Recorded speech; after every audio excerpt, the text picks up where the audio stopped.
Olá, você que nos acompanha aqui no nosso canal Evangelho sem Eufemismo. A intenção desse canal é pregarmos o Evangelho, deixarmos mensagens registradas para que a gente venha fazer uma reflexão na verdadeira intenção de Deus de revelar Sua palavra. Não aquilo que a gente se prepara para ver. Como assim? Muitas vezes a pessoa vai ler a palavra, até o crente nascido de novo, ele vai ler o Evangelho, ele já tem uma predisposição de interpretação. Ele já tem um pensamento, uma formação cultural, um entendimento próprio, uma opinião. E quando ele se depara com os trechos da Bíblia, ele acaba se entregando, formulando um conceito próprio. E muitas vezes não entende qual que era a intenção de Deus com aquela revelação, com aquele trecho, com aquela... se é um trecho normativo, se é descritivo. Então a nossa intenção é trazer essa reflexão de muitos trechos da palavra. E Deus tem nos dado graça, sabedoria, entendimento espiritual para poder trazer essas revelações e compartilhar aqui, tá? No nosso canal. Você que está me ouvindo aí, se inscreve aí no canal, não se esquece, tá? Passa para outras pessoas, mas de toda forma elas vão ficar registradas aí. Amém? E hoje eu quero conversar, compartilhar com vocês. Eu vou ler só um trecho de todo esse fato e vou explicar para nós. Lucas 8, verso 34 fala assim: Vendo o que acontecera, os que cuidavam dos porcos fugiram e contaram esses fatos nas cidades e nos campos. E o povo foi ver o que havia acontecido. Quando se aproximaram de Jesus, viram que o homem que haviam saído os demônios estava sentado aos pés de Jesus, vestido em perfeito juízo, e ficaram com medo.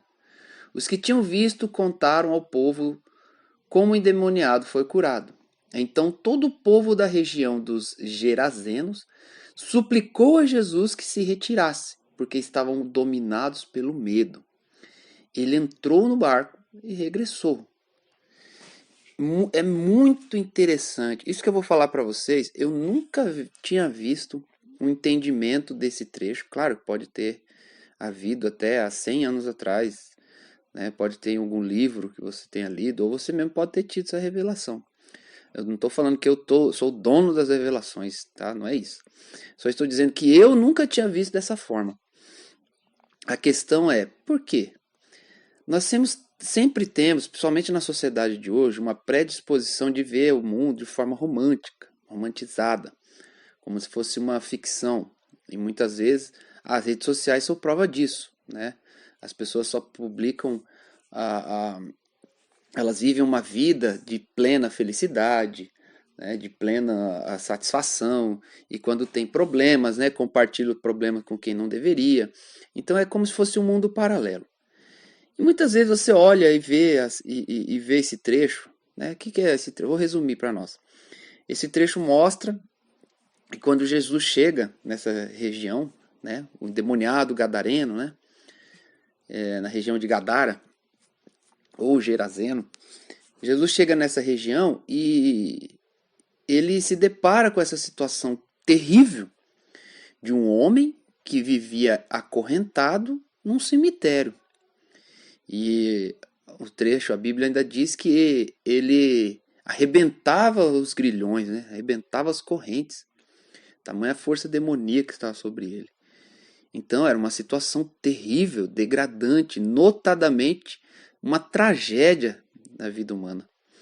Uma degradação total social, uma miséria espiritual total na vida desse homem. E aí, pelo nosso conceito, né, básico, né, o que a gente vai pensar aqui? Uma pessoa como essa precisa de libertação. O endemoniado gadareno é um exemplo de libertação de Jesus. Sim. Mas a gente tem que olhar por outro lado desse trecho, gente. Tem que ver de outra forma. Porque o trecho começa relatando que Jesus chega nesse local E aí o trecho diz, quando os demoniados, quando viram Jesus, gritou-se aos seus pés e disseram em alta voz, que queres comigo, Jesus, filho do Deus Altíssimo? Rogo-te que não me atormentes.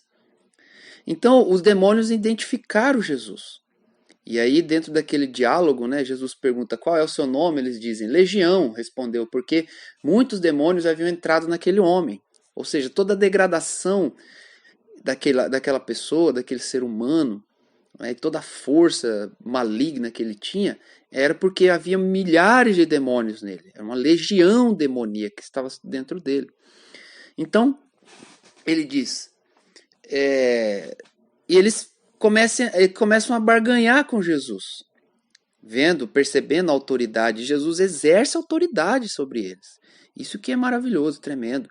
É a mesma autoridade que você tem como igreja, você como filho de Deus, nascido de novo. Jesus te deu a autoridade do nome dele, o nome que está acima de todo nome, nos céus, na terra, embaixo da terra. Aleluia por isso. Então, os demônios chegam a uma barganha, né, vamos dizer assim, e eles veem que há uma manada de porcos ali. Então eles falam, Jesus, deixe que nós vamos para a manada de porcos. Né? Eles não queriam que Jesus enviasse eles ao abismo. Né? Isso é um outro mistério, outro dia a gente fala. E Jesus ali no processo de libertação, Jesus olhando para a situação daquele homem, querendo trazer a libertação sobre ele, Jesus vai e parece até que Jesus está cedendo aquela barganha, né? Mas Jesus vai e autoriza, dentro da sua autoridade, ele autoriza os demônios a irem para os porcos. E o trecho diz que os demônios saem do homem e vão para os porcos.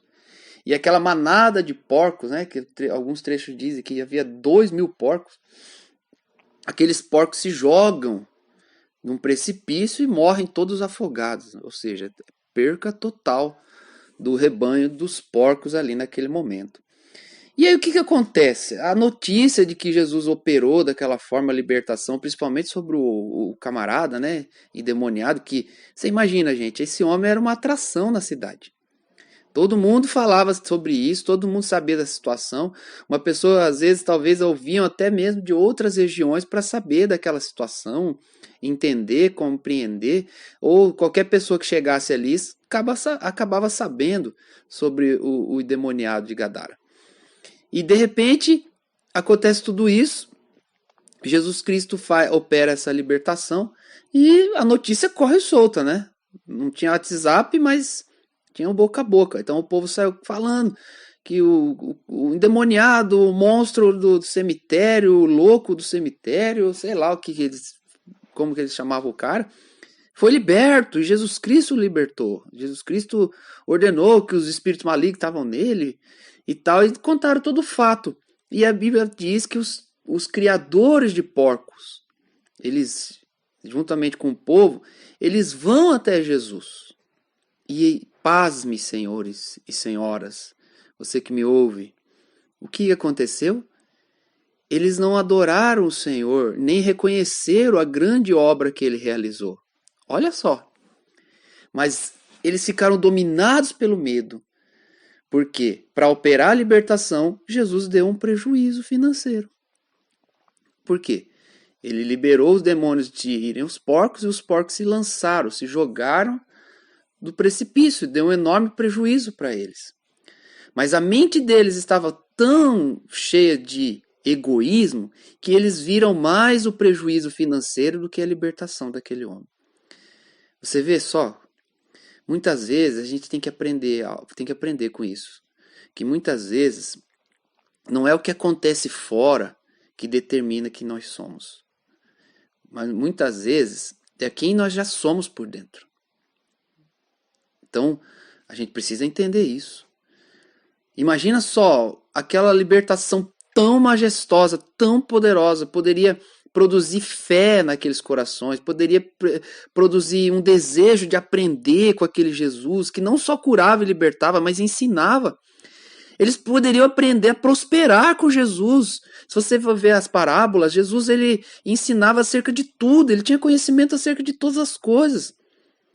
Então Jesus poderia ensiná-los a prosperar, eles poderiam manter Jesus ali, como a mulher samaritana. A mulher samaritana, quando ela é abençoada por Jesus, ela é liberta, ela é transformada no seu interior, o que ela faz? Ela vai e chama toda a cidade ali daquela região, né? Todas as pessoas, e faz com que Jesus ensine a eles. E a Bíblia fala que Jesus ficou ali ainda 3 dias. Algo que era o passageiro, vamos dizer assim, fez com que Jesus ficasse 3 dias ali. Por que Jesus ficou 3 dias ali? Ministrando. As pessoas pararam para ouvir ele, depois que viram a transformação na vida da samaritana. Mas essas pessoas, esses criadores de porcos, não viram isso. Por quê? Porque eles se preocuparam mais com a sua própria vida. Porque eles andaram mais no egoísmo. Eles viram mais o prejuízo que eles tiveram do que a libertação daquele homem. E assim acontece, gente. Tem pessoas que não se importam com a libertação dos outros. Tem pessoas que só sabem ver, olhar para a sua vida, são avarentas, crentes que não gostam de entregar o seu dízimo, que não ofertam na vida de ninguém. Eu lembrei de um caso, certa vez, de um irmão da igreja, com o meu pastor, né? Ele disse que fez um voto que todo mês ele ia entregar o dízimo dobrado, né? Então, tudo que ele recebesse, ele ia dar 10%, né? Mas ali no voto ele iria dar 20%, né? No caso. Então, todo mês ele levava o dízimo na casa do pastor, né? Separava no envelope, levava lá. E entregava, fazia toda aquela cerimônia. Podia entregar na igreja, ninguém nem ficar sabendo, né? Mas ele falava para todo mundo ouvir. Todo mundo da igreja sabia que ele dava o dízimo dobrado. E de repente ele levava, entregava o dízimo na mão do pastor, no envelope e tal. E o pastor falava assim: "Ah, tá, você trouxe seu dízimo hoje, ô hipócrita?" Aí ele: "Ué, pastor, por que você está me chamando de hipócrita?" Ele falou: "Vai orar, vai pensar nisso." Passava outro mês, ele ia lá, pegava o seu dízimo. Aí o pastor chegava, entregava o dízimo, fazia aquela oração. O pastor falava: "Ah, tá bom, obrigado pelo dízimo, né? Vamos pagar a conta da igreja, vamos operar na igreja, tá bom, tchau, hipócrita." E chamava ele de hipócrita, sempre. E ele ficava sem entender, ficava bravo com aquela situação, se sentia injustiçado e tudo mais. Mas teve um dia que o pastor revelou porque que chamava ele de hipócrita. Porque essa mesma pessoa não dava nada para ninguém, nunca ofertou nada. Nunca ofertou para nenhuma alma. Jamais ele fazia ofertas, nenhuma, entendeu? Porque ele queria aparecer com o seu dízimo dobrado.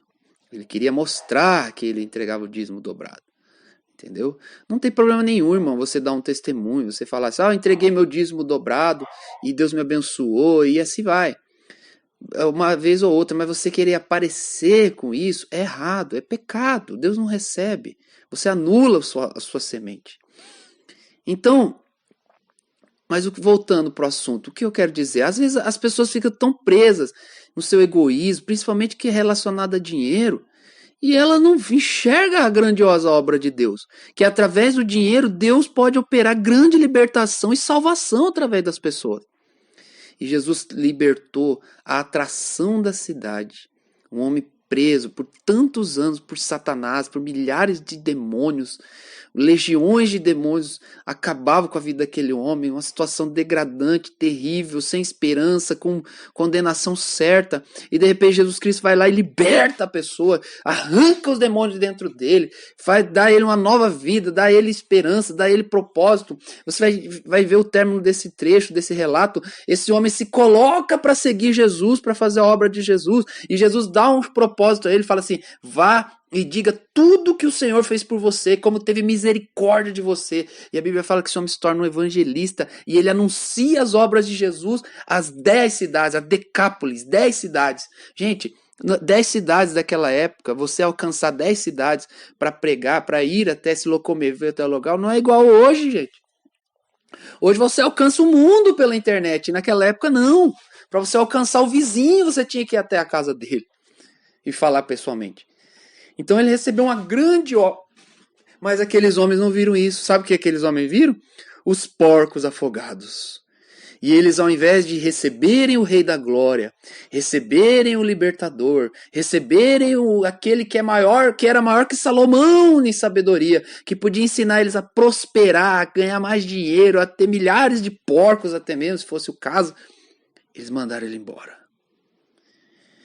Eles suplicaram para que Jesus se retirasse, porque estavam dominados pelo medo. Ele entrou no barco e regressou.